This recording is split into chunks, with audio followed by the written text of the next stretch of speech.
Chacun. Oui, donc bonjour. Donc nous à la loterie, donc on est spécialisé en production sylvicole. Jusqu'au jour où j'ai décidé d'entreprendre une formation agricole. Je suis paysan depuis 25 ans, à Curcy sur paysan maraîcher. Je suis installé. Le groupe s'est créé sur un premier lieu collectif. Je me suis dit finalement pourquoi pas moi, pourquoi pas m'installer.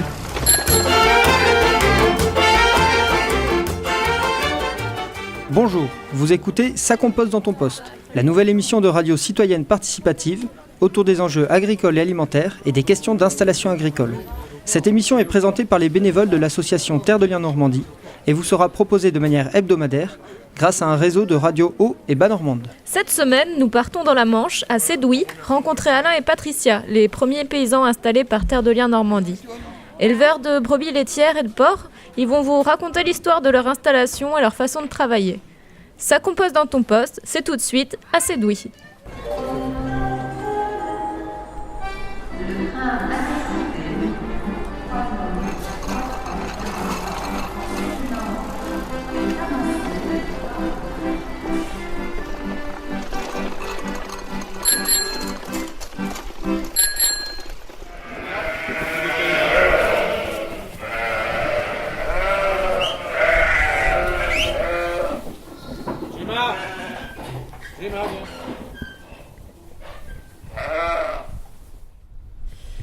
Donc le projet,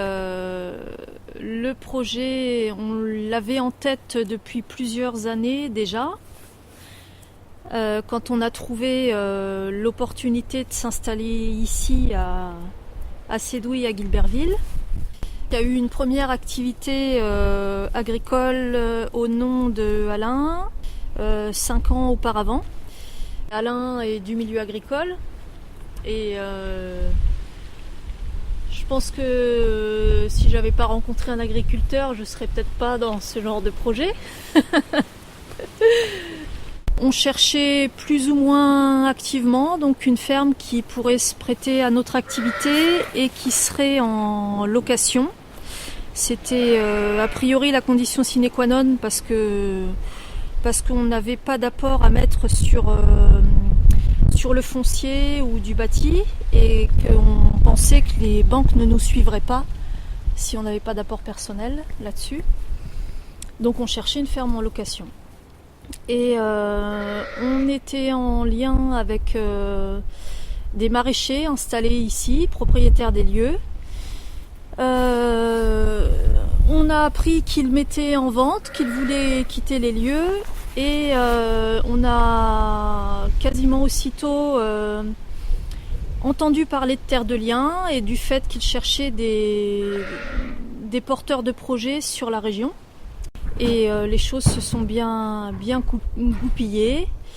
Mais ça a pris quand même près d'1 an pour que l'installation puisse se faire. Le projet... C'était brebis laitières avec transformation intégrale du lait à la ferme et un petit atelier porcin. On avait encore au moment du projet quelques porcs. La relation avec cet animal-là avait été suffisamment marquante pour Alain pour qu'il souhaite continuer à travailler avec le cochon. Et autant le faire de façon utile avec une race à faible effectif pour participer à la sauvegarde de la race. Et les moutons, pareil en fait, puisqu'il y avait un atelier d'élevage de moutons roussins de la Hague, des moutons à viande, élevés pour la viande, et qu'on a eu une affinité aussi avec le mouton à ce moment-là. Et on était tenté fortement par l'expérience transformation du lait. Mmh. Donc voilà, mouton, lait égale brebis laitière.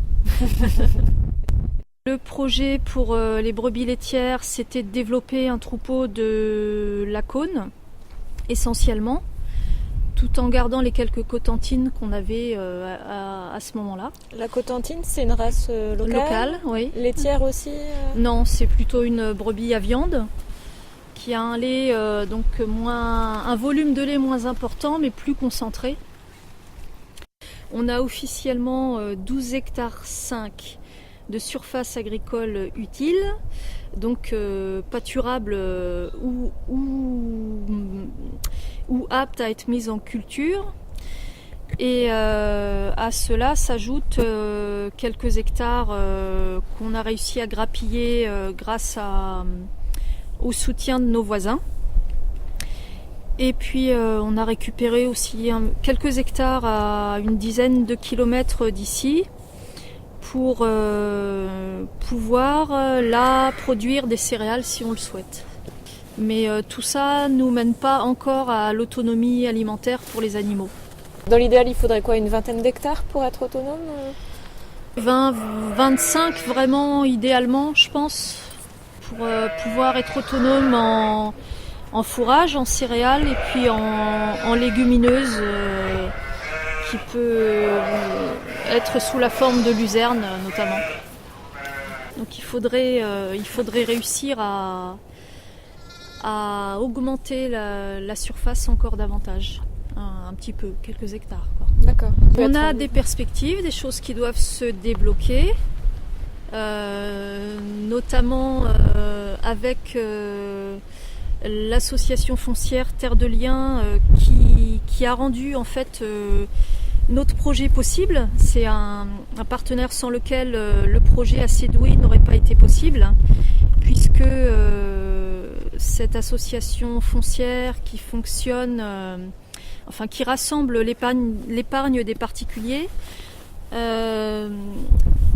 s'est porté acquéreur de la totalité de la propriété ici, foncier et bâti, pour nous les mettre en location fermage ensuite. Le bâtiment là à côté duquel on était, je crois qu'il n'était pas là quand je suis venue il y a 2 ans. Oui, alors ça fait partie du projet d'installation en effet, puisque l'existant sur la ferme c'était du vieux bâti en pierre, pas très fonctionnel à nos yeux, que ce soit pour l'élevage ou pour du stockage ou la transformation du lait. Donc on a préféré contractualiser un prêt bancaire pour pouvoir monter le bâtiment d'élevage, donc la bergerie, et loger dessous la partie salle de traite et atelier de transformation. Donc ce qui est chose faite maintenant, il reste que des finitions à réaliser. Depuis combien de temps là du coup la salle de traite est fonctionnelle Depuis février 2013. Donc il y a 2 mois, voilà. À peine. Ouais. D'accord. Ouais. Donc là avant, parce que vous êtes installé en 2010. Ouais, officiellement en juin 2010.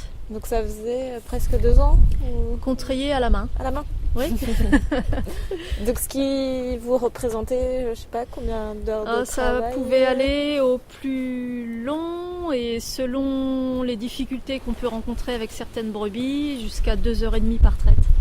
Donc 5 heures voilà, en tout, par jour. Journée. Ouais, au plus fort, quoi. Donc ça représente un confort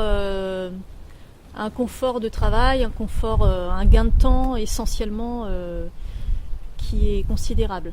Là maintenant, c'est à peu près combien de temps la traite À l'heure actuelle, donc avec cette 60aine de brebis, on y passe, je pense, 1 heure en traite vraiment pure. Ah oui, donc après, il y a pas mal d'à côté qui prennent du temps. On reprend un bord pour ce soir.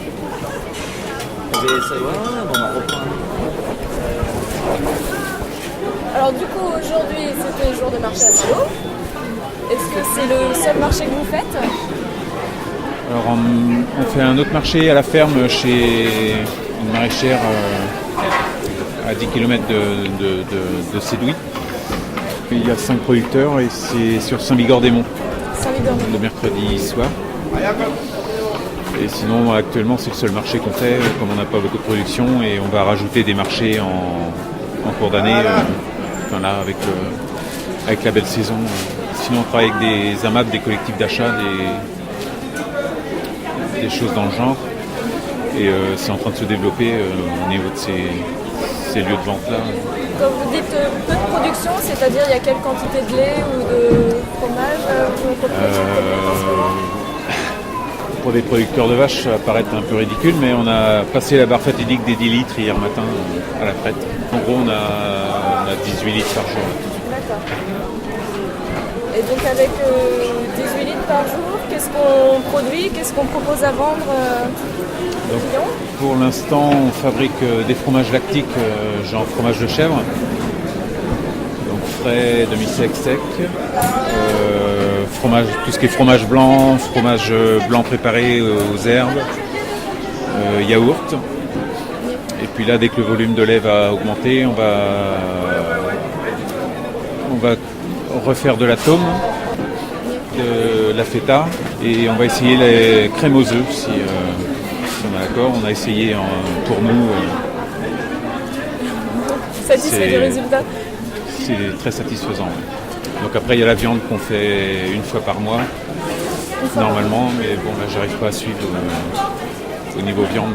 Viande de porc, en l'occurrence. Viande de porc et viande d'agneau. D'accord. Parce que là, tout de suite, c'est pas possible comme ça.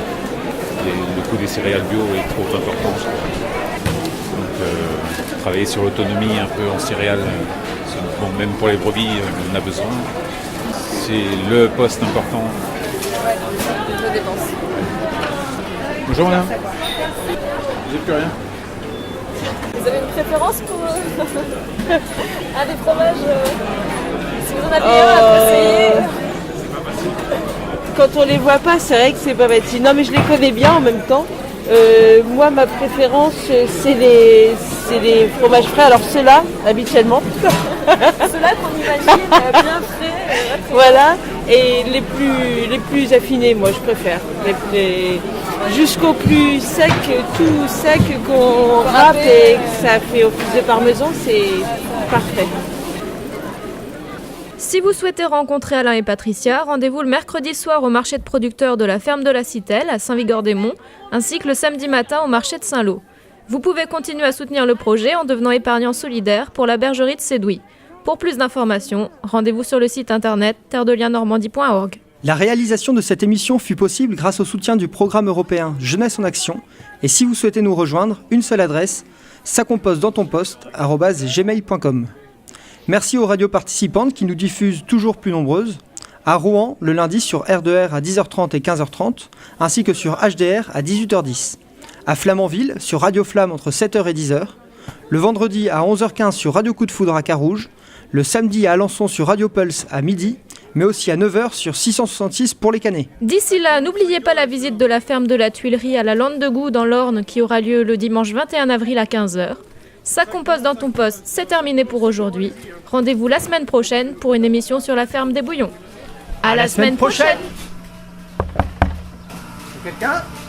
Oui, donc bonjour. Donc nous à la loterie, donc on est spécialisé en production sylvicole. Jusqu'au jour où j'ai décidé d'entreprendre une formation agricole.